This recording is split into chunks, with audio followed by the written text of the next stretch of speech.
শোনো, আগে পরীক্ষার হলে গিয়ে ভালো করে বসো, বসার পর ভালো করে প্রশ্নপত্রটা করো, দরকার হলে 3 ঘন্টা শুধু প্রশ্নই পড়ো,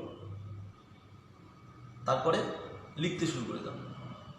না লিখলেও চলবে, যদি একান্ত তোমার লেখার ইচ্ছে হয় লিখেও পেলো, তাহলে ভালো করে রিভাইজ করো, দেখে ভালো কোথাও যদি ঠিক না হয় ঠিকটাকে কেটে ভুল করো। আর একটা কথা, যেগুলো পাবে ওগুলো পরে পরে রেখে দাও, যেগুলো পাবে না ওগুলো আগে ভুলভাল লিখে দিয়ে চলে আসো। আর পরীক্ষা হলে মনোযোগটা কিন্তু সব থেকে ইম্পর্টেন্ট। তুমি কোথাও না তাকিয়ে সোজা সোজা জানলার দিকে তাকিয়ে থাকো। আর শেষে অনেকেই কী করে, পরীক্ষার সময় অনেক চাপ নিয়ে নেয়, মাইক্রো টাইপগুলো তৈরি করে।